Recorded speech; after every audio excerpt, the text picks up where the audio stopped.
গল্পের শুরুতে আমাদের দেখানো হয় কিংসু নামে এক ছেলেকে, যে পেশায় একজন আর্টিস্ট ছিল। কিংসু ছেলেটি খুবই গরিব, রাস্তার পাশে বসে সে ছবি আঁকতো। আর হ্যাঁ, কিংসু ছেলেটি খুবই সুন্দর ছবি আঁকতো। শিল্পী হিসেবে তার হাত ছিল অনেক পাকা। এত ভালো ছবি এঁকে দিনরাত খেটে খুঁটে সে শুধু তার খাবারের পয়সাটাই রোজগার করত। তো একদিনের ঘটনা, লেকিয়াক নামে এক নামকরা শিল্পী এসে হাজির হয়। সে কিংসুর দিকে এক গাদা টাকা ছুড়ে দিল।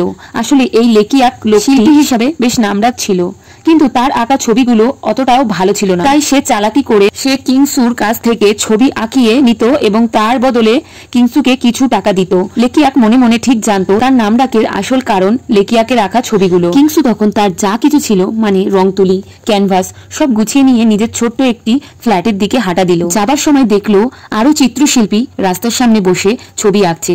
আসলে এই শহরে ভালো শিল্পীর তেমন একটা কদর নেই, মানুষজন জনপ্রিয়তার পেছনেই দৌড়ায়, আর লেকিয়াক এই জিনিসটিরই ফায়দা নিচ্ছিল। কিংসু তার কিছু ছবি নিয়ে কাছেই থাকা এক আর্ট গ্যালারির মালিক ঝাও এর কাছে যায়, কিন্তু ঝাও কিংসুর ছবি কিনতে একটু আগ্রহী ছিল না।